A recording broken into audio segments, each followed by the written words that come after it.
And welcome back, everybody. Okay, just got back from San Antonio, playing at the Texas Galactic Open 2019. Had a lot of fun, met a lot of people from Dallas, from Austin, from San Antonio. 6 of us from Mercury Fleet out here in Houston went, and we placed as high as third. So I think we did an absolutely fantastic job. I had a lot of fun. So today I'm actually going to break down the fleet that I took. I had purposefully kept it off of the streams, making other people play on our streams. I didn't want it getting out. I like it. It's a lot of fun, but it's slightly competitive, and I think you'll see why in a sec. So obviously, I fly Imperial fleets, so this is going to be an Imperial fleet. I'm a big fan of the Tarkin Doctrine, so we're going to go ahead and name this one hashtag Tarkin Doctrine. All right. Now, the next thing that we're going to go ahead and is big fan of the Tarkin Doctrine, we're going to go with the biggest ship we can. That's the Star Dreadnought Assault prototype. This build is going to revolve around this ship, so it's pretty obvious what we're going to be doing. We're going to be dealing with trying to shoot and vaporize things medium to long range.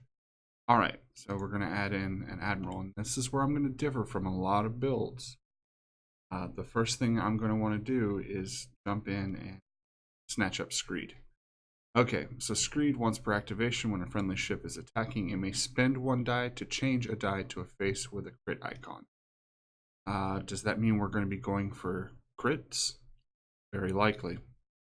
Okay, so now we're going to go ahead and get into the officers that we're going to have on this ship.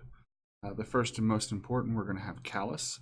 Callus is a way we're going to deal with named squadrons. Currently, Sloan 2 ship and Ace Ball Rebel are in my meta, so Callus is an auto include for me.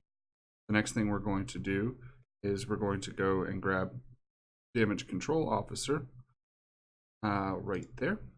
Damage Control Officer with so many things in the current meta, and once Rebellion in the Rim hits, of extra crit effects. Damage Control Officer is almost a necessity now, especially if you have multiple officer slots like the SSD does. Yeah, it's an auto include. On smaller builds where you don't have multiple officer slots, I can see you not running with it and just dealing with the extra criticals that are happening.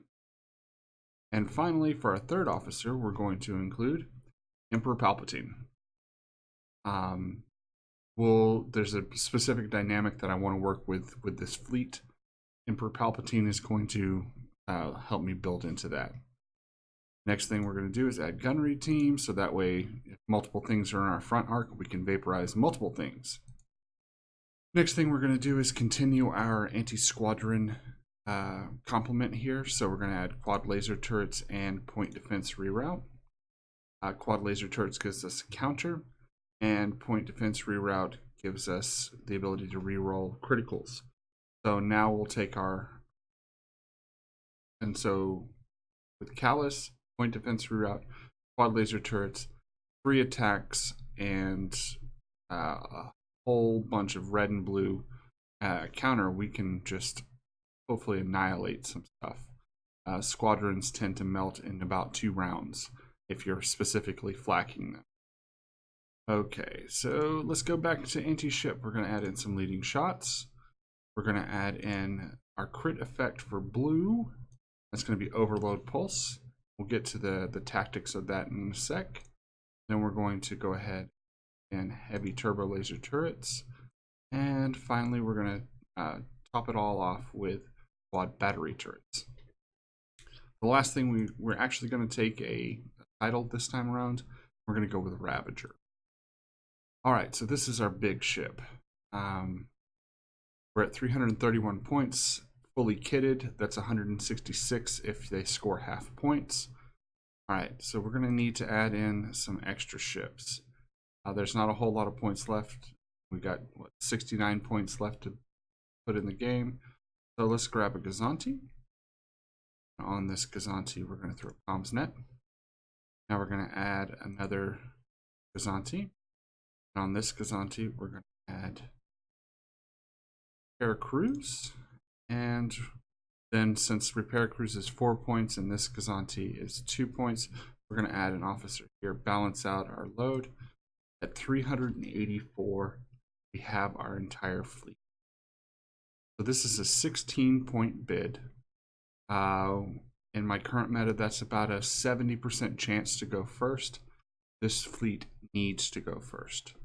Other than that, this is all just put together to focus on this big ship. So you got Vader, Choke Out, Callus, or Palp, or Damage Control Officer if you need that last killing blow to reroll some stuff. Callus allows you to help annihilate named squadrons. Damage Control Officer prevents special criticals. Palpatine combos with Screed and Overload Pulse. So this is why you want to go first. Your first shots at long range, traditionally you being an SSD will be moving at speed 1, which will be slower than most people, so you get to add a blue. So you'll have 5 red, 1 blue. Hopefully you have timed it with a concentrate fire, so you can add 2 extra dice. So that 1 blue, you'll screed into a crit Overload Pulse to burn all their defense tokens. So that way when they return fire against you, they're literally burning, you're spending all their defense tokens, exhausting them all. And at that point, hopefully they are spending their defense tokens to shoot back at you. So the next time you shoot at them, you have less to worry about. Generally, after about 2 rounds of shooting, people don't have exhaust tokens anymore. People don't have defense tokens. And this whole Palpatine thing, spending defense tokens, also forces aces, like squadron aces, to spend their defense token against you. So when an enemy ship or unique squadron declares you as a target, just for declaring you as the target, before anything is rolled, before anything else, they have to spend 1. It's a rather mean build, but it's pretty good in tournament play. You can go ahead and watch. I was playing during round 1 of Texas Go. I was on the top table round 1, so my game is up on YouTube. You can see that. And I dealt with what I consider to be the natural counter to this fleet.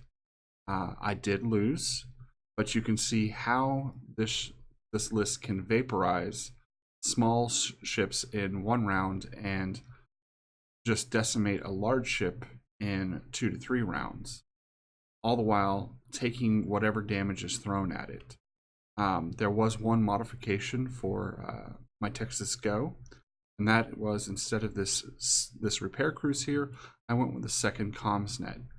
Looking back at it, I would rather have kept with my repair cruise.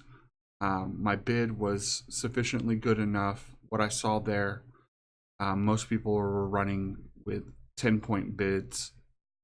I should have just kept with repair cruise, so that way I can siphon off damage that I don't want to be there.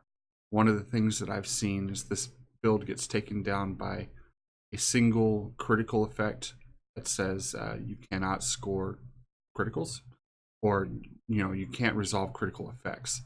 That destroys this, and this this repair cruise Gazanti will strip that straight off. All right, so that's the tactic of how you fly the fleet. 90% of the time, your first 2 rounds you're going to be doing navigates. Every round after that, you're going to be doing concentrate fire, and then counting on the Commsnet Gazanti to send you an engineering token, and using this Gazanti to pull off damage from you. So you fly this one close, this one at max range. Okay, so let's add some objectives here. So for my red objective, as I've mentioned, I have a love affair with Station Assault. This fleet loves it even more. So you get to place both of the stations, and you can place them at a point where once you make your first turn, you're on top of them. And that's what I suggest doing, is landing directly on top of them. It will take you 4 turns to move off of the rear station, and you'll stay on the front station the entire game. That means that you're resolving 2 damage every round until the 5th round, where you're resolving 1 damage. Just helps keep you alive even longer. Now we're going to go ahead and actually let's go back and take some more look at that. Each station is worth 40 points. So at the end of the game, every station that's alive, you get 40 points for. If your opponent has destroyed one of them, they get 40 points. And if they've destroyed 2 of them, they get 80 points. But each station has 10 hull. They don't shoot back, they don't do anything, but they do have 10 hull, which means that overall that's 20 damage that was not dealt to you.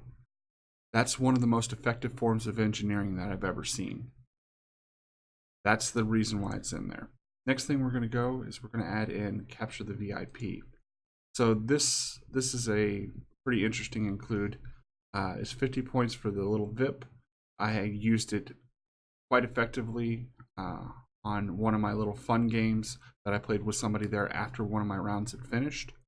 And you just grab it with the Repair Cruise Gazanti or with the Comsnet Gazanti, and then just fly circles, run away. It's 50 points.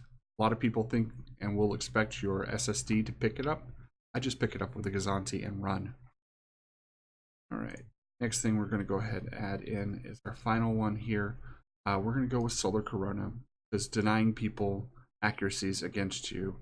You already have 2 of every token, but they have to get 3 to lock out all your braces, which means that you stay alive longer. You don't even have to worry about not being able to take something like electronic countermeasures or early warning system.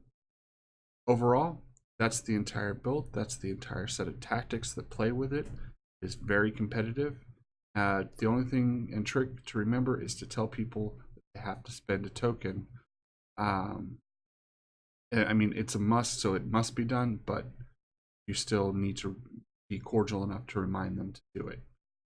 Other than that, things to look out for are HTTs, heavy turbo laser turrets. So when they spin their brace, they will also want to contain or redirect. Their brace becomes super ineffective. This is another way of making sure that they don't use multiple tokens in the same round to prevent things. So that way your overload pulse catches them all unused, i.e. getting the most out of your overload pulse. I really enjoy playing this. It's my favorite way to play an SSD, and an SSD is my favorite ship to play. If you have anything that you see that you like better, I'd love to see what build that you've come up with. I've seen a Sloan build on an SSD. I've seen an engineering tank build on an SSD. Everything I've seen so far has made me really happy. Not all of them are equally competitive, but they are all a lot of fun. So just remember, guys, have fun, fly casual.